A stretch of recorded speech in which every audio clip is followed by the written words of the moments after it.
to take a few minutes and just talk about patents. What are patents used for? They protect intellectual property so that if you come up with something that is non-obvious and there's no prior art for it, basically it hasn't been done before, then you can patent those innovations. And if that patent is granted, then you get an exclusive limited monopoly over the claims that are made in the patent.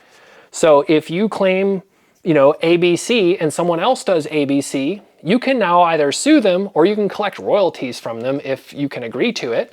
But basically, you are the only person until that patent expires that can use it. So if you do something that has new things that haven't been patented before, there's no prior art, and it's non-obvious, you can apply for a patent. And this story begins back in 2021, June 11th. And at that point, LiBCM here, this product I designed, was just a twinkle, very early in its stages here. But there were claims made in this patent application that, you don't have to have a finished product for. You just have to have, a proof of concept and whatever. You have to show, of course, that what you're saying it can actually be done. And so what you do is you make claims in a patent. And you have two types of claims. You have independent claims and dependent claims.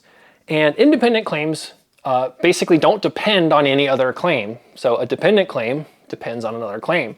If you look here, this is a dependent claim, number 2, because it depends on claim 1. Claim 1 is an independent claim. Claim 1 typically is an independent claim.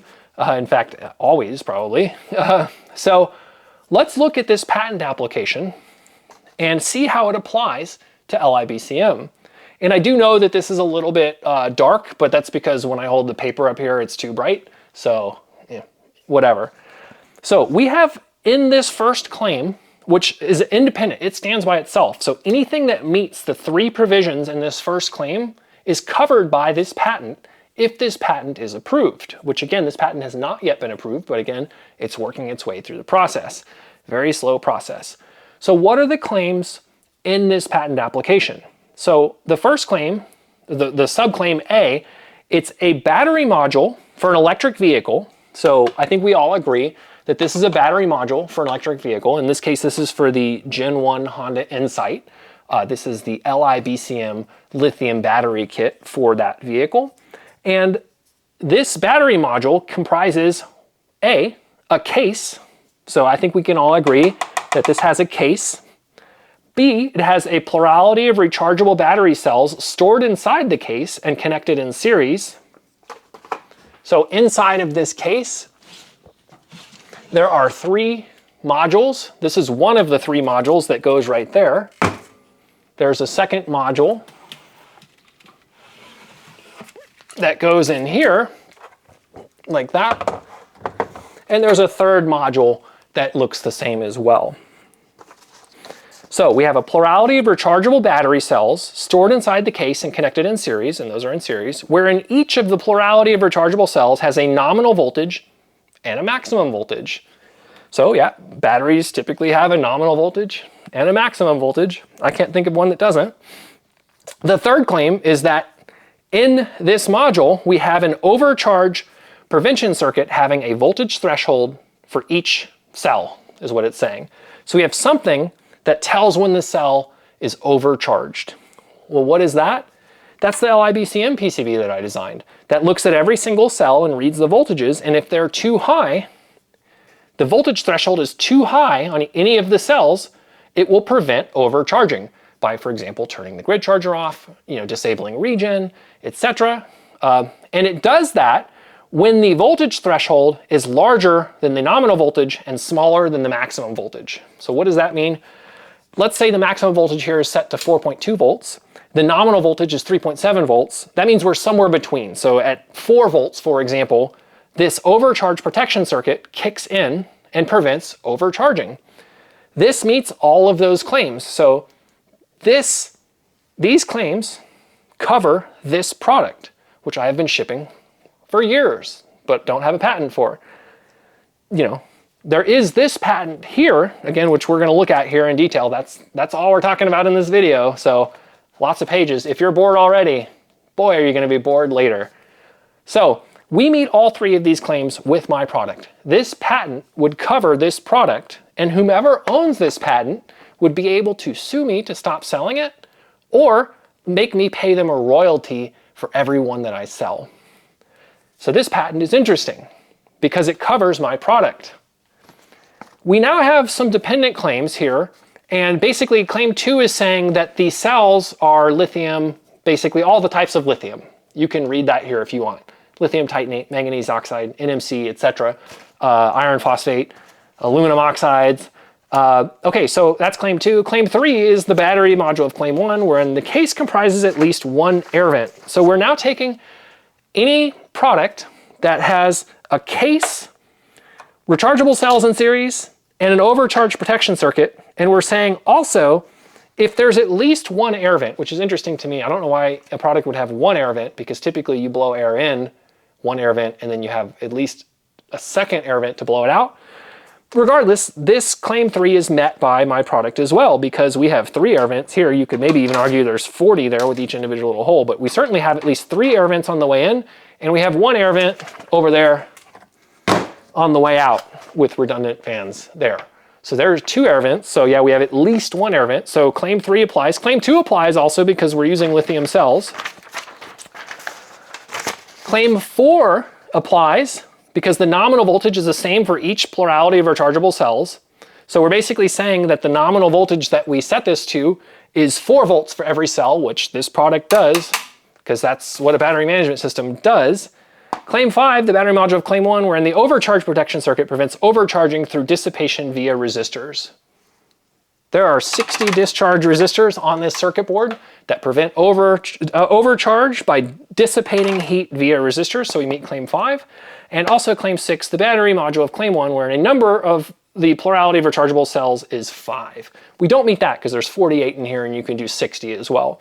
But we meet 5 of the 6 claims in this patent, which means if this patent is granted, whomever owns this patent can now sue me for selling a product that I've been selling for years. So we now have a new independent claim, a battery module for an electric vehicle, the battery module comprising a rectangular case. This case is definitely not circular, it's definitely not a triangle, and it's definitely not a square, but it is a rectangle. You can see the rectangle there for the case. So we meet the first, 7A. 7B, we have a plurality of rechargeable cells stored inside the case and connected in series. Yep. Wherein the case comprises at least 1 air vent on at least one side of the case. So claim 7, kind of redundant, except the case is now rectangular. We still have the air vent. So yeah, we meet, claim 7 applies to this as well. Now we have a bunch more of dependent claims. Battery module of claim 7, wherein each of the plurality of rechargeable battery cells is lithium. So again, we have all the lithium types, so that's a redundant thing there, but it's applied to 7 instead of 1. 9, the battery module of claim 8, wherein all the cells are lithium titanate, and also there's 7 cells. So 9 is just a separate one where you have 7 cells specifically. Very odd to limit this.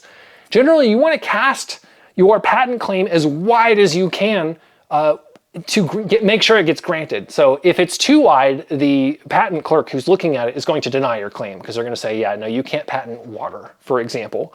But you could maybe patent 7 waters. I don't know, I don't have the analogy there, but it's an odd specificity here for what is a vague claim. So basically we're saying any battery that's rectangular in a vehicle that has an air vent that is LTO in a vehicle is covered by this patent, which again has not been granted.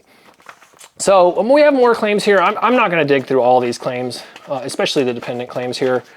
We have one final independent claim in this initial filing here, and that is we have a battery module for an electric vehicle. Yep. Has a case, yep. A plurality of rechargeable cells stored inside the case in connected series, yep. Wherein the plurality of rechargeable cells is stored in a parallel configuration inside the case in a plurality of rows. So these are cells stored in parallel, and we have 3 rows, 1, 2, not shown, and 3. So that meets that as well. And also the plurality, at least one of the plurality of rechargeable cells is stored in each of the plurality of rows. So every row has at least one cell. We have 12, 18, 18. So again, this independent claim 14 applies to my product that I've been selling for years. So 15, the battery module of claim 14, wherein each of the plurality of cells is LTO. So we have that weird claim again. And again, this is the original filing in 2021. June 11th, when LiBCM was a twinkle in the eye, but existed in a prototyped state. I started this project in 2016 initially, and then took a little hiatus to build this house. But I had prototypes back in 2016 that met many of these requirements. In fact, I think the only thing it doesn't meet is when we have a specific number of cells, 7 or 5, for example. But if this patent were approved in this form, then whomever owns this patent could go and make me pay $1,000 per case if they wanted to, per kit that I sell, because they would now have this patent if it were approved.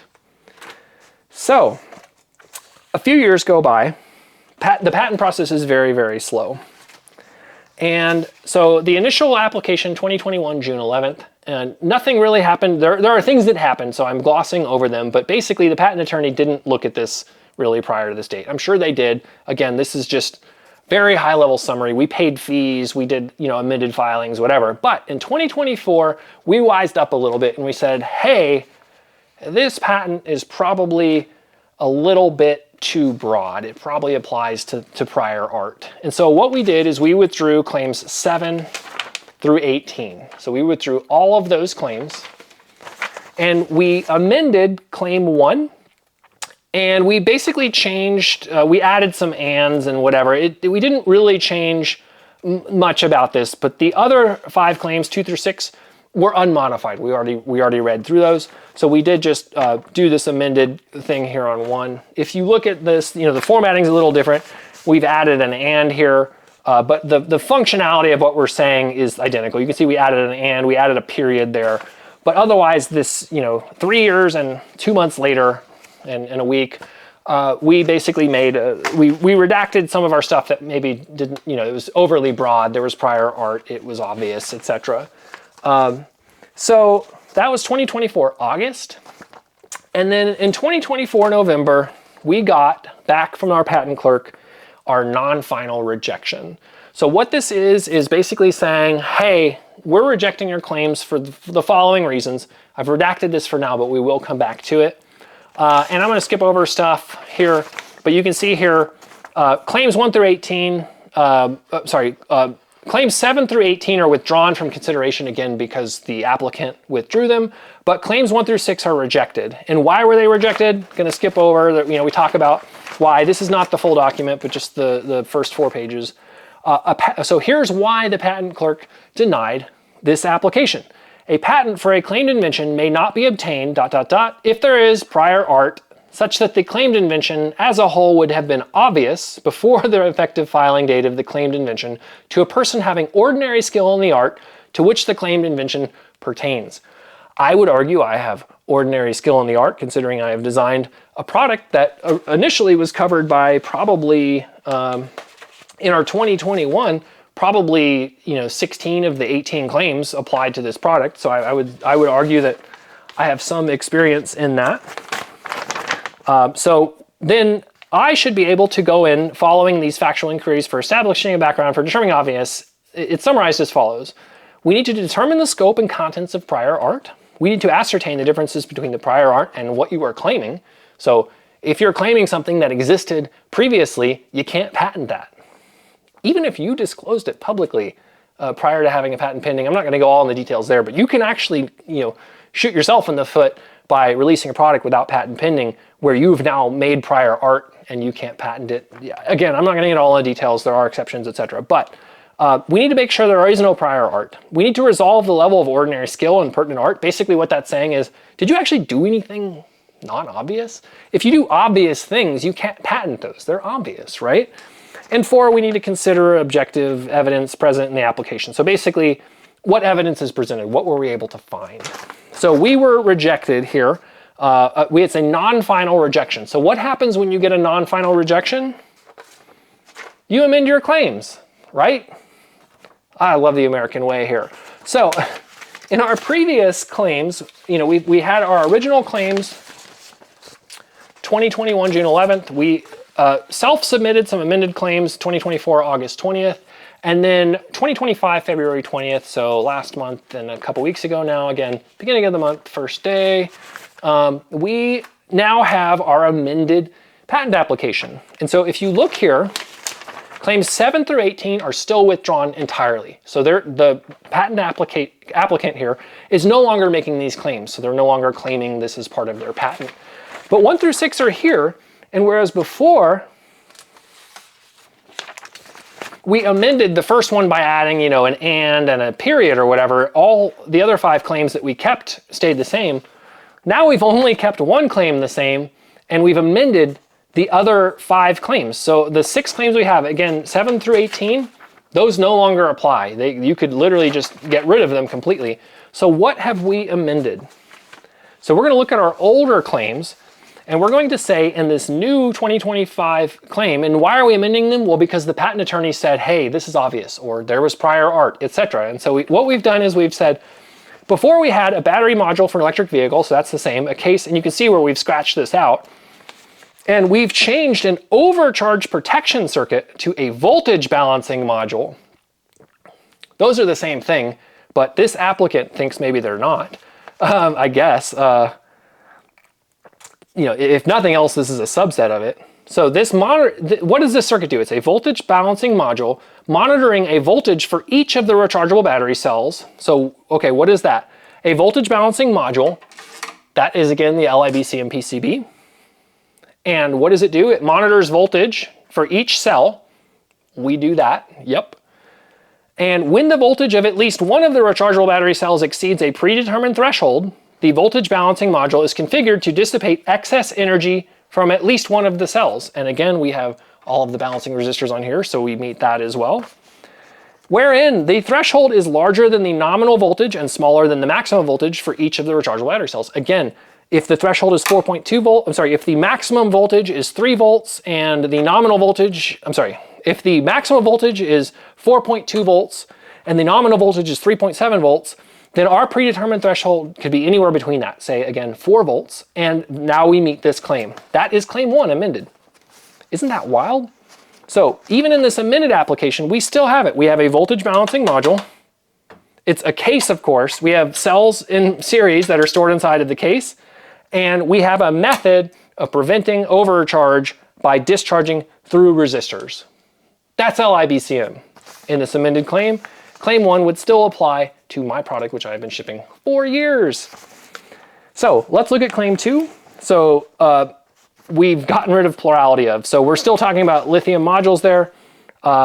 Again, claim 3, so if you have a battery module that meets claim 1, and that battery module has at least 1 air vent, it's covered by this patent, if this patent is approved.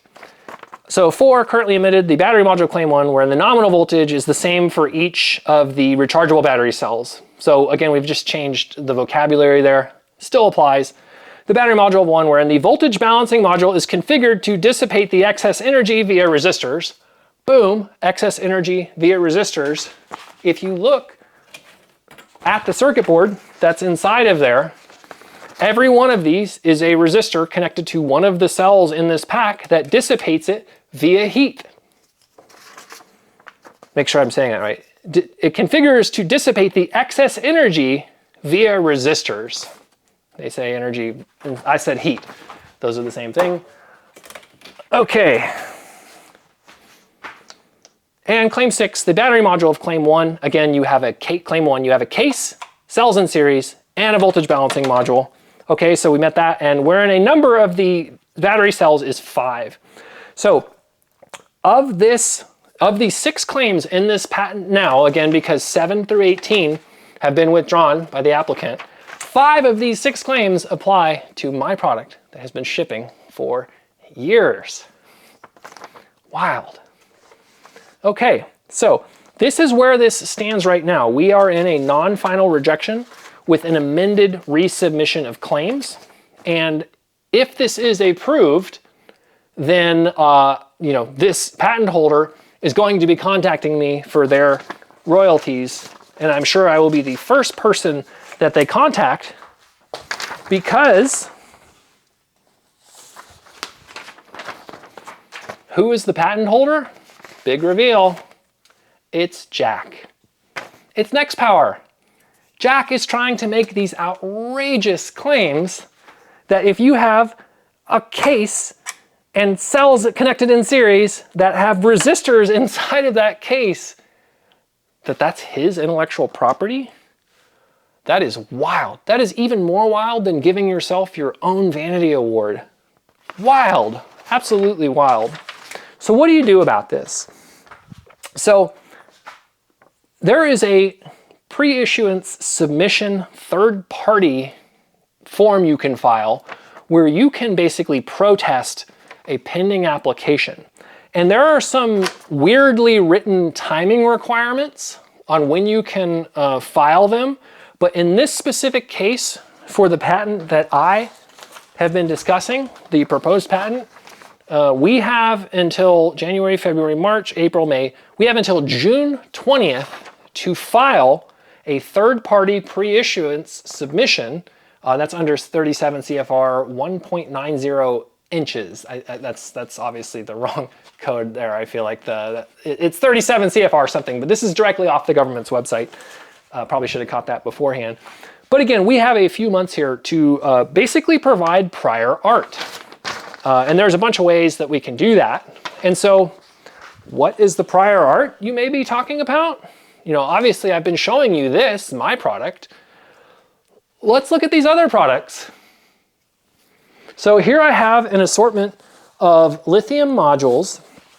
These are all out of vehicles. Every single one of these modules, 1, 2, 3, 4, 5, is out of a vehicle. Because that's the first thing. The battery module needs to be for an electric vehicle. So all of these meet the first part of that. All of these battery modules have a case. I've removed the case on most of these. Here's a case, there's a case, here's a case I've removed the top of, here's a case I've removed the top of, here's a case I've removed the top of. So yep, we have a case in all of these cases. Every one of these has a plurality of rechargeable battery cells stored inside the case and connected in series. 12 cells in series, don't know. I think these are 54 cells in series, you know, 50, 60, 60 again. I believe this is the Ford C-Max, which started shipping in 2013. Of course, you had a bunch of other, things before that. This is out of a Toyota, so I'm sure that the person submitting this application, Jack, has seen the lithium modules out of a Toyota hybrid before, which meet all of the definitions. This is out of the Ford, I think this is out of like, Expedition or something. This is a weird battery. It's probably used in multiple things. These were out of like a police cruiser thing or whatever, but I'm sure they were used elsewhere as well. These are, of course, the 47 amp hour Samsung SDI modules here, which we'll talk about. And this is Jack's product here, and of course Jack's other product here. So Jack is trying to get a patent on this and get his little walled garden here so he can now go sue everyone else. So he can sue me, he can sue Samsung, who makes this complete module, he can sue Ford, who makes this module, he can sue Toyota, who makes that module, Ford makes that module. So he can sue all these people, get all these royalties, and now NexPower's back in the game, baby. But yeah, I don't think that's gonna happen. So again, we have a case in all of these. Every one of these is a plurality of rechargeable battery cells stored inside the case and connected in series. And every one of these has a voltage balancing module, which I am now going to go into in painstaking detail if you haven't lost interest already. So this Samsung SDI module, boom, flip it over. We have, I believe this is the Max chip, which definitely has the ability to, when the voltage of at least one rechargeable cell exceeds a predetermined threshold, the voltage balancing module is configured to dissipate energy from at least one of the rechargeable battery cells wherein the threshold is lower. So all of that, basically, do you have ability to discharge the cell? In fact, all of these modules meet every claim here except for the cells is 5. So claims 1 through 5 apply to all of these modules. And I'm going to summarize them as such. We have a case, we have the ability to discharge excess energy via resistors to turn them into heat. We have cells in series, and we have at least one air vent, which every one of these has at least one air vent, except for this one is actually liquid cooled. But, one of the claims, so 4 of the 6 claims apply to this one, 5 of the 6 claims apply to all the other ones. And again, if you meet any claim then Jack can come sue you. And so again, this has balancing circuitry that meets all of the definitions. Put that on there carefully so I don't short anything out. This does not have a BMS. In fact, this is the only one that doesn't have a BMS because the voltage threshold here is hard-coded because they're just using an op amp. But that's not what's written in this patent. And honestly, if Jack were to if he were to amend this patent again to say, and I have a fixed analog comparator circuit with a hard-coded voltage threshold, not what this wording says, fine, because that wouldn't apply, because all of these other things, the threshold is defined in firmware. So this has a computer where you can set the threshold, this one has a computer where you can set the threshold, this one has a computer, this one has a computer. This one's analog, which if you need more explanation on this, I have made several previous videos where I talk about how bad this design is. And of course, you've got humble little old my product over here with the exact same thing here. So 5 of the 6 of these claims in this patent apply to all but one of the modules, and 4 of the 6 claims apply to this module. So this is wild, and if this patent gets granted, NexPower is going to become very wealthy because they can now go after CATL, who they're partnered with. They can now go after any Ford, Toyota, Honda, anyone who meets these way overly broad, and in my case, very obvious, and in all cases, prior art. These modules predate, a lot of these modules predate the application date, the original application date, which was 2001. So these are at least back to 2019. See if I can find date codes on any of these. This one's 2020, so that predates this. Again, we are predating the original submission, which is 2021, June 11th. So this is 2020. This one is at least back to 2019.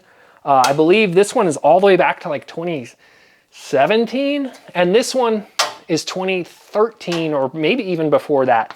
All of those dates are approximate, but all of the dates are prior to 2021, June 11th. So there is so much prior art that all of the amended claims here, and honestly, all of the original claims, or at least the substantial majority, I don't want to say all because when you talk in absolutes, it's easy to just carve one exception out. This patent application is the definition of patent trolls.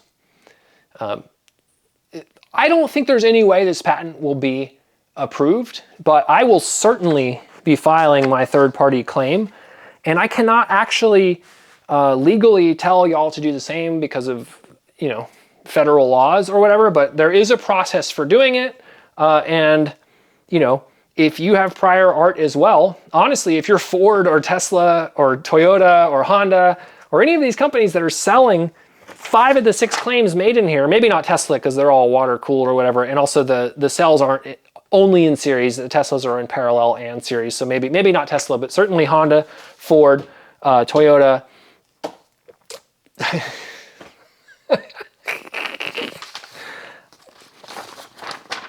This has all been going on behind closed doors, basically. It is all public information, but when your attorney advises you not to give out your provisional patent number because you can't actually file the third-party submission form. Is that this? Sorry, it's a mess at this point. You can't actually file a third-party preissuance submission if you don't know the provisional patent number, but I know it, and it will certainly be in the comments, or really in the details, the description of this video, and so will a link to this, if, again, it's something where you have prior art. I would say that there are instructions on how to do it. Again, I can't tell you to do it. I can't even recommend that you do it, because there are some legal issues you can get into, but I can show you the information that there is a method. It's called a third-party preissuance submission, and it's free.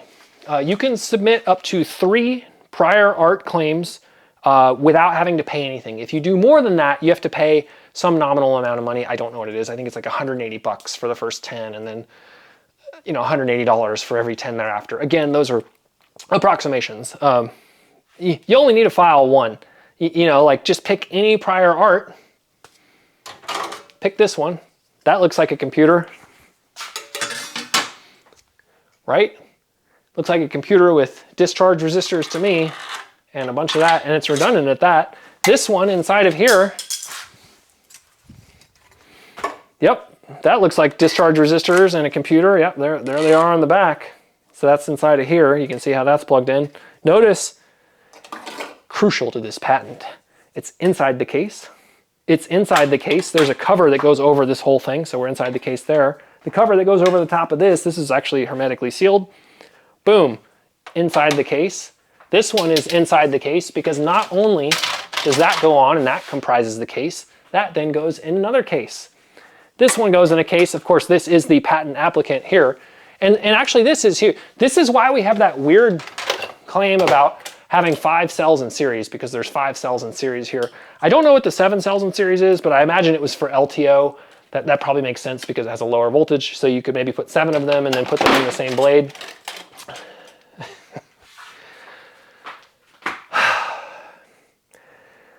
The amount of bullshit that patent clerks have to put up with for these frivolous patent applications is, I could never be a patent clerk. I will tell you that, because the tone has to be neutral, and the tone I would have would be exactly what this video is. So yes, that is this patent application, which is currently in the non-final rejection amended state. And I would strongly recommend that if you have prior art, that you consider looking into the instructions on how to do a third-party pre-issuance submission is what it's called. So, as always, thanks for watching.